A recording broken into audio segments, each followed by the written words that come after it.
Pasados más de 2 agotadores meses de viaje en alta mar, lograron llegar a Montevideo el 11 de octubre de 1822, ciudad que sería en el futuro la nación de Uruguay, para 4 días después cruzar el mítico Río de la Plata hacia Buenos Aires. En ese entonces albergaba cerca de 30.000 personas de los 3 continentes y había obtenido hace no mucho el título de capital del Virreinato del Río de la Plata. Para su asombro, muchos sabían quién era, observándolo mientras murmuraban. Un ilustre patriota de la ciudad los acogió con grato tacto, junto al boliviano Mariano Subieta. Su anfitrión e invitados narraron a los recién llegados las diversas historias que envolvieron a la Argentina en su lucha por la independencia. Incluso se tocó la exitosa defensa y expulsión de la invasión británica ocurrida apenas en 1807. Se vivía la era de las revoluciones, y los rebeldes en América debatían sus objetivos de lucha, además de evaluar la implementación de una mancomunidad de estados independientes, una república e incluso una monarquía constitucional. El histórico Congreso de Tucumán declaró la independencia argentina en 1816, y Manuel Belgrano, uno de los que concibieron tal proeza, propuso colocar a un inca como rey. La sorpresa terminó de completarse cuando el anfitrión dijo: «Tú fuiste un candidato». En esas décadas, el romanticismo de lo que fue el Imperio Inca tenía influencia entre Belgrano y otros padres de la patria albiceleste. Esto se pudo apreciar de mejor forma en la sagrada Acta de Independencia Argentina, donde se vio el sol incaico tanto en su bandera como en las monedas. El joven país presenciaba una corriente inesperada y apreciables desde sus calles hasta eventos, como el libro de la muerte de José Gabriel Condorcanqui y la obra teatral Tupac Amaru de 5 actos. Mas él miraba su reflejo, las arrugas, las cicatrices, asimilando no como antes su identidad. Él era Juan Bautista Tupac Amaru, quien no esperaba presenciar semejante contemplación a los incas. Después de tantos años de cruda penuria, solo anhelaba regresar a su hogar, su última alegría, ya que lo habían arrancado junto a toda su casa a una existencia de tortura en cárceles al otro lado del mar. Su mente se perdía en pensamientos y recordaba cómo todo inició. En una parte del vasto virreinato del Perú, José Gabriel Condorcanqui, próspero curaca, que quiere decir autoridad indígena, fundaba su negocio al transporte de mercancías en mulas y junto al apoyo de su esposa Micaela Bastidas, tenían un lugar de privilegio en el mundo que creó la corona española. Pero pronto, con los Borbones a la cabeza, el imperio hizo reformas para incrementar sus ingresos y control sobre las colonias americanas. Los impuestos ahogaron a los indígenas. José Condorcanqui creía en la fe occidental y el poder de la corona, por lo que mandó cartas expresando su queja sobre el abuso de los corregidores, molestia que pronto se transformaría en un conflicto sin cuartel que traería gran mortandad. Las fuerzas españolas se vieron sobrepasadas y Tupac Amaru junto a su ejército de cerca de 25.000 indígenas estuvieron por tomar la capital imperial del Cusco. Pero las tornas cambiaron y tras su derrota en Checacupe fue traicionado por 2 de sus hombres. Las tropas de la corona se ensañaron con él y toda su familia, arrestando a los que pudieron a grandes voces y con resentimiento. En el ajuste de cuentas, el pueblo de Cusco pocas veces había sentido un horror tan grande. La familia del rebelde fue masacrada a ojos públicos.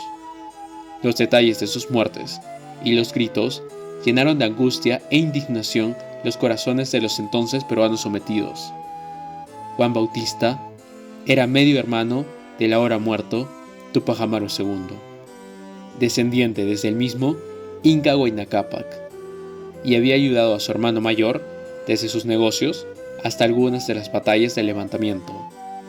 Tras la caída de su familia, huyó junto a su esposa Susana Aguirre, pero los españoles creían erróneamente que este familiar tenía el botín que Tupac Amaru expropió. Solo hallaron 134 pesos. Aún así, se le condenó a recibir 200 latigazos y pasar 10 años en una cárcel de Veracruz, México. Mientras tanto, era golpeado en la prisión local. Pero a pesar de tener unión con el cabecilla rebelde, él junto a su esposa recibieron indultos en 1782. Una vez libres, fueron despreciados por los leales a la corona y los simpatizantes de su familia. ¿Por qué no defendiste a tu hermano?, escuchó. Mientras tanto, los remanentes de la rebelión continuaron la lucha, y tras la creciente brutalidad de los combates, se firmó un acuerdo con las filas españolas. Acuerdo que fue desconocido posteriormente con arrestos masivos. Fueron cerca de 100 miembros de la familia de José Gabriel los tomados para ser ajusticiados. Diego Cristóbal, su primo y cabecilla una vez muerto José Gabriel, fue condenado a morir. Sus palabras fueron: por una causa admirable que jamás podré explicar. No fui envuelto en esta carnicería aun cuando la animosidad puso el fuego a mi casa y sembró sal sus escombros. Luego del brutal, primero, pero no último filtro, se transportaron 61 miembros que emparentaban a José Gabriel, junto a otros 78 prisioneros, a Lima. La procesión fue despedida por 6.000 asistentes. Uno de ellos se acercó a Juan Bautista. «Toma mi caballo, te hará falta», dijo. No tuvo tiempo para agradecer, cuando la travesía empezó. En el camino, docenas de cautivos perecieron, entre ellos su madre, Ventura Monjarrás, quien murió por deshidratación. Pasaron de montañas nevadas, junto al frío de los Andes, al desierto de Ica, donde el inclemente sol posó sobre los ya angustiados prisioneros. Pero todo tiene fin. Llegando a Lima, a finales de noviembre de 1883. La joven ciudad brillaba con su población multirracial y arquitectura barroca, admirada hasta nuestros días. No se pudo disfrutar la ciudad de los reyes, pues fueron llevados a la fortaleza del Real Felipe.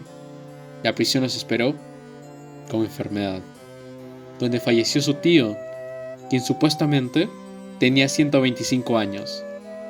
Para empeorar los constantes lutos, en marzo de 1784 se sentenció a los supuestos criminales a trabajos forzados en España. La odisea apenas comenzaba. Se cargaron los barcos El Peruano y San Pedro de Alcántara con los prisioneros e ingentes cantidades de oro. Esos años, la Marina Real Británica presentaba batalla a la coalición España-Francia. Se temía la captura, las cargas de estos y otros navíos que partían desde los varios enclaves del imperio en el Nuevo Mundo. Como es de esperarse, no hubo tacto. Fueron arrastrados 29 prisioneros a El Peruano, incluyendo Mario Condorcanqui, uno de los hijos de Micaela Bastidas y Tupac Amaru. Su lugar en el navío era en la cubierta, donde padecieron terriblemente el sol y los fríos nocturnos. Susana Aguirre no aguantó y murió tras una semana de viaje. Su cuerpo fue arrojado con desdén al mar. Además, el escorbuto también fue parte del viaje y se llevó a 15 prisioneros. Entonces era común perder más marineros por tal enfermedad que por los combates navales en transcurso. Las naves hermanas fueron golpeadas por los oleajes y mal clima. El Alcántara tuvo que ser reparado en Chile, mientras que el Peruano continuó hasta el Cabo de Hornos, donde el timón se quebró. Rodeado de icebergs y fuertes fríos gélidos, uno de los prisioneros, el cual era francés, se ofreció a reparar el timón bajo la condición de que se le quitasen a él y los otros prisioneros los grilletes. Pero una vez solucionado el problema, el capitán Córdoba ordenó injustamente el regreso de las cadenas. Después de largos días, llegaron a Río de Janeiro. Hasta este cálido destino se perdieron 10 vidas de los cautivos, y los sobrevivientes pasaron una incómoda estancia de 4 meses. Por fortuna, pudieron recibir una corta ayuda de los religiosos locales.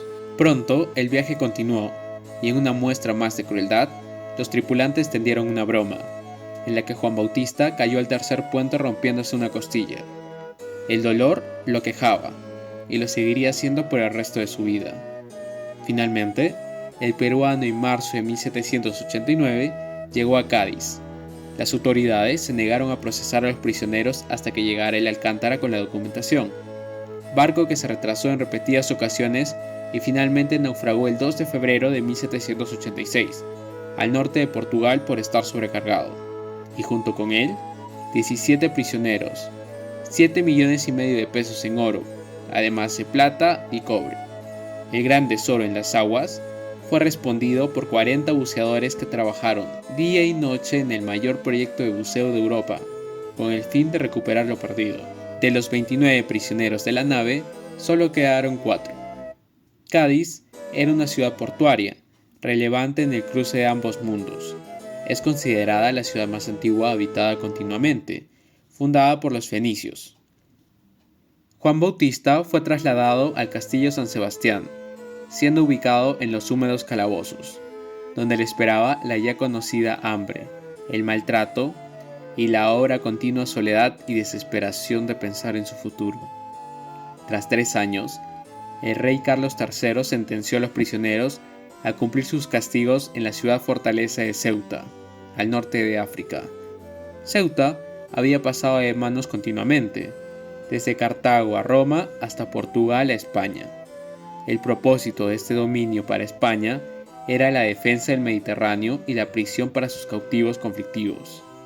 Al fin, la fortuna de Juan Bautista mejoró, pues fue colocado por el capitán de la nave que lo trajo y el gobernador en una zona libre de la ciudad, y no con los criminales y asesinos.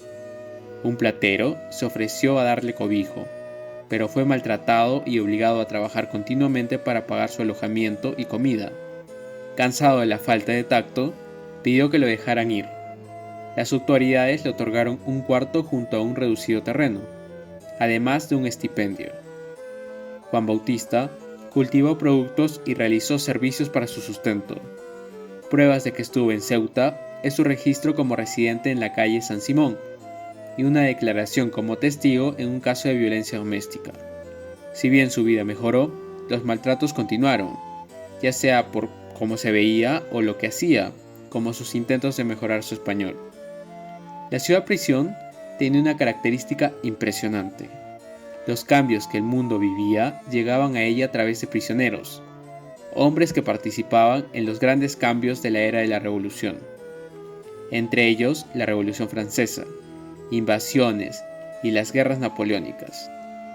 Juan Bautista pudo vivir la invasión de Moulay Yazid en 1790 y luego escuchar hablar a los hombres que regresaron de las guerras sobre el ahorcamiento del rey francés, la declaración de la República e incluso es posible que haya podido ver el combate masivo de Trafalgar desde las torres de la muralla de la ciudad. Bajo las guerras napoleónicas y la imposición de un nuevo rey francés sobre España, Ceuta, junto a otras zonas españolas, enviaron tropas para la liberación. En todo el mundo, refugiados aristócratas y otros En todo el tumulto, refugiados aristócratas y otros muchos prisioneros llegaron a Ceuta, entre ellos quien sería su compañero más querido, el padre Durán Martel, quien incitó la rebelión en Huánuco. Poco después de que se conocieran, Juan Bautista mencionó de él: una mano tutelar destinada a salvar mis días y hacerme gustar en los últimos días de mi vida los encantos de la amistad. Martel lo ayudó en los cultivos, lectura, escritura y lo cuidó con amabilidad. Juan Bautista, más animado que antes, reiteró las cartas al actual rey, y junto a las Cortes de Cádiz debía ser liberado décadas antes. Ya tenía 67 años. Más prisioneros llegaban y logró entablar amistades que consolaron su estancia obligada. Luego de esperanza y decepción, exclusión de la amnistía y la ayuda de periódicos de la misma Madrid, el rey aprobó su pedido, liberándolo tras 37 años de encierro. Pero los desafíos no acababan. Juan Bautista sufrió una caída en el muelle y se fracturó el brazo. Tampoco podían costear el viaje a casa, por lo que pidieron ayuda a un amigo quien ahora era gobernador en el gobierno liberal, el cual respondió con documentos y financiación. Superando cada retraso y dificultad, se pudo embarcar el 3 de julio de 1822 en el Retrieve, aunque no partieron hasta el 3 de agosto. Por algún infortunio, sus nombres no estaban en la lista de pasajeros, por lo que les dijeron que se ubicaran en la cubierta. Tal es producto del cansancio de tanto sufrimiento, o más probable, los recuerdos de su desesperante viaje al viejo continente. Juan Bautista sufrió una grave crisis nerviosa, pero afortunadamente superó el viaje. Volviendo a Buenos Aires, Juan Bautista escribió al ministro de Gobierno Rivadavia, donde solicitaba auxilios como hospedaje y una mantención. La respuesta fue un sí condicional. A cambio de tales prestaciones, tenía que escribir su largo padecimiento. El nombre de este libro fue El dilapado cautiverio bajo el gobierno español de Juan Bautista Túpac Amaru, quinto nieto del último emperador del Perú, y se publicó entre 1825 y 1826. Cumpliendo su parte, disponía de cumplir su meta final, regresar a su hogar, por lo que escribió una de sus últimas cartas al libertador Simón Bolívar. Aliento en mi pecho la esperanza lisonjera de respirar el aire de mi patria, y confío que el gran Bolívar no desatenderá una obra propia de su alma grande y generosa, sin antes cerrar mis ojos, viera a mi libertador y con este consuelo bajara al sepulcro. Lamentablemente, no tuvo respuesta nunca, falleciendo el 2 de septiembre de 1827, sepultado en una tierra ajena, amiga, pero no su hogar. Entre sus últimas memorias, escribe el aprecio profundo que tenía con el padre Martel. La gloria a él solo le pertenece, me ha restituido la vida. Ojalá mi historia haga pensar a los hombres sobre los medios de evitar la tiranía que en mí se ha mostrado tan odiosa. No se supo el fin del padre Martel, más que confirmar su estancia en Buenos Aires como capellán del último lugar donde estuvo su gran amigo, Juan Bautista Túpac Amaru. Gracias por haber llegado a este punto del video. Casi la totalidad de la información fue tomada del grandioso libro de la Odisea de Juan Bautista Túpac Amaru de Charles Walker, y las preciosas ilustraciones que he podido mostrar son una pizca de las muchas otras impresionantes que puedes encontrar en el libro. Aporte de Elise Clark. Te recomiendo que puedas leerlo a detalle, pues su contenido es en extremo vasto e interesante, ya que es un pedazo de nuestra historia, una no muy conocida. Espero te haya gustado y no olvides suscribirte, compartir y darle like. Recuerda que eres el motor para que esta serie de videos pueda mejorar semana a semana.